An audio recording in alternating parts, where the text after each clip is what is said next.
Hi, welcomes to Magathi's kitchen. இன்றைக்கி நம்ம meal மேக்கரை வச்சு எப்படி பக்கோடா பண்ணலான்றதை பார்க்க போகிறோம். வாங்க அது எப்படி பண்ணலான்றதை பார்க்கலாம். அதுக்கு தேவையான இன்க்ரீடியண்ட்: ஒரு 100 கிராம் அளவுக்கு கடலை மாவு, ஒரு 3 டேபிள் ஸ்பூன் அளவுக்கு பச்சரிசி மாவு, ஒரு 30 கிராம் அளவுக்கு மீல் மேக்கரை இப்படி வேக வச்சு குட்டி குட்டியாக கட் பண்ணி எடுத்து வச்சுக்கோங்க. அப்புறமா ஒரு 2 பெரிய வெங்காயத்தை குட்டி குட்டியாக சாப் பண்ணி வச்சுக்கிறோம். இந்த அளவுக்கு முடிஞ்ச அளவுக்கு சின்னதாக சாப் பண்ணிக்கோங்க. அப்புறமா ஒரு டேபிள் ஸ்பூன் சில்லி பவுடர், ஒரு 1/4 டேபிள் ஸ்பூன் கரம் மசாலா, ஒரு 1/2 டேபிள் ஸ்பூன் உப்பு எடுத்துக்கலாம். ஒரு பிஞ்ச் கருவேப்பிலை எடுத்துக்கோங்க. ஒரு சின்ன சைஸ் இஞ்சி எடுத்துக்கோங்க. அப்புறமா இந்த அளவுக்கு இருக்கணும் ஒரு சின்ன சைஸ் இஞ்சி. ஒரு 2 பச்சை மிளகாய் எடுத்துக்கோங்க. ஒரு 8 பல் பூண்டு எடுத்து வச்சுக்கிறோம். தொலியோடையே எடுத்து வச்சுக்கோங்க. வாங்க எப்படி பண்ணலான்னு பார்க்கலாம். இப்போ இஞ்சியை மட்டும் ஃபர்ஸ்ட் லைட்டாக நச்சு எடுத்து வச்சுக்கிறோம். அப்புறமா பச்சை மிளகாவை அதோட சேர்த்து நச்சுக்கலாம். ஓரளவுக்கு நச்சாவே போதும், ரொம்ப நைக்க வேணாம். இப்போ பக்கோடா டேஸ்ட்டே இந்த மாதிரி பூண்டை அப்படியே தொலியோடு போட்டு பூண்டு பல்ல நச்சு எடுத்துக்கிறது தான். அப்போ தான் அதோட டேஸ்ட் நமக்கு பக்கோடாவோட மிக்ஸ் ஆகி ஒரு சூப்பர் ஸ்மெல்லோட நமக்கு கிறிஸ்பியாக பக்கோடா கிடைக்கும். இந்த அளவுக்கு நச்சா போதும், ரொம்ப மையாக நைக்க வேணாம். இந்த அளவுக்கு பாதி நச்சா போதும். இந்த பதத்தில் நச்சு எடுத்து வச்சுக்கோங்க. கடலை மாவையும் அரிசி மாவையும் இப்போ நம்ம மிக்ஸ் பண்ணிக்கிறோம். இதில் கொஞ்சமாக உப்பு போட்டு மிக்ஸ் பண்ணி எடுத்து வச்சுக்கோங்க. நல்லா மிக்ஸ் பண்ணி விடுங்க, ஒன்றா சேரணும். இப்போ சில்லி பவுடர், கரம் மசாலாவை மிக்ஸ் பண்ணுறோம் சேர்த்து.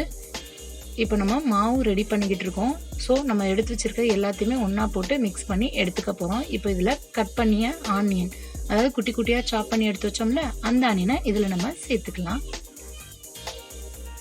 ஆனியன் தான் இதில் கொஞ்சம் நல்ல டேஸ்டியாக கிறிஸ்பியாக கிடைக்கிறதுக்கு காரணம்.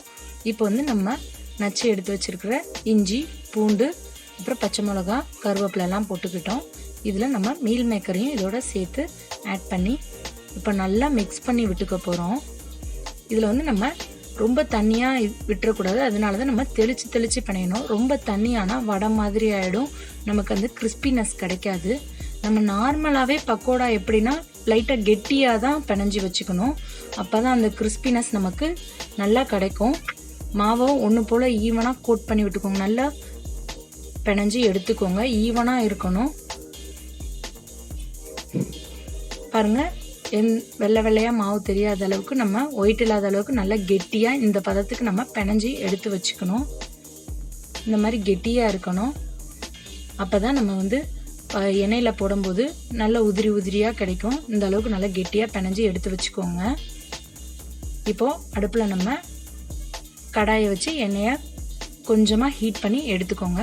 எண்ணெய்க்கு ஹீட் ஆனோன்னா நம்ம இந்த மிக்ஸ் பண்ணி வச்சுருக்கிற இந்த மாவை கொஞ்சம் கொஞ்சமாக பிச்சு தான் போடணும். இது நீங்கள் கரெக்டான பதத்தில் உருண்டையாக உருட்டி போட தேவை. லைட்டாக ஒரு விரல், அந்த பெருவிரலை வச்சு லைட்டாக எண்ணெயில் தள்ளினா போதும். உங்களுக்கு வேண்டிய சைஸ் அளவுக்கு மாவை பெருவிரல் வச்சு எண்ணெயில் உள்ளே தள்ளுங்க. பார்த்து கேர்ஃபுல்லாக பண்ணணும். அப்படியே ஒரு பீஸாக நீங்கள் லைட்டாக எண்ணெய்க்குள்ளே பிச்சு விட்டால் போதும்.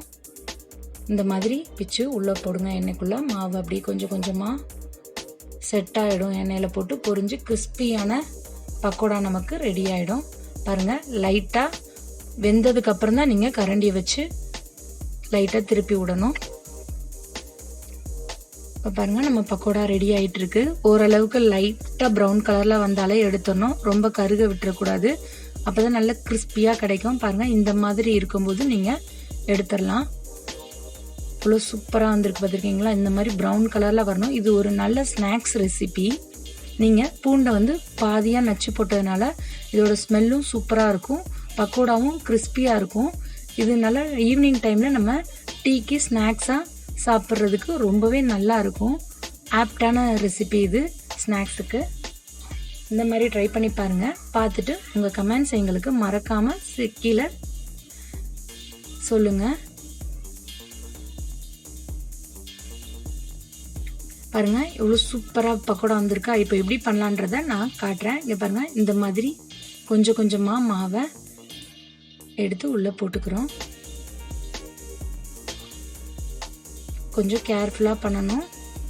லைட்டாக ஷேப்பாலாம் இது பண்ணால் நல்லா இருக்காது. ஸோ நீங்கள் ஷேப் இல்லாமல் லைட்டாக உங்கள் பெருவிரலை வச்சு லைட்டாக எண்ணெயில் தள்ளுங்க. இந்த மாதிரி இருக்கணும். இருந்ததுக்கப்புறம் நமக்கு ஒரு கிறிஸ்பியான பக்கோடா ரெசிபி ரெடி ஆகிடுச்சு. இதோட நாங்கள் இப்போது டீக்கு இந்த பக்கோடாவை வச்சு சாப்பிட போகிறோம்.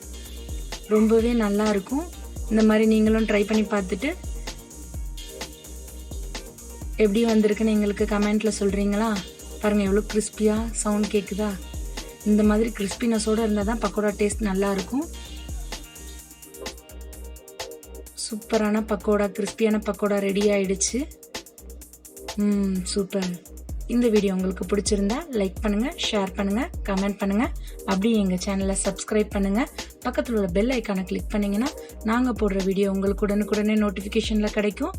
இது உங்கள் மகத்திஸ் கிச்சன். தேங்க்யூ.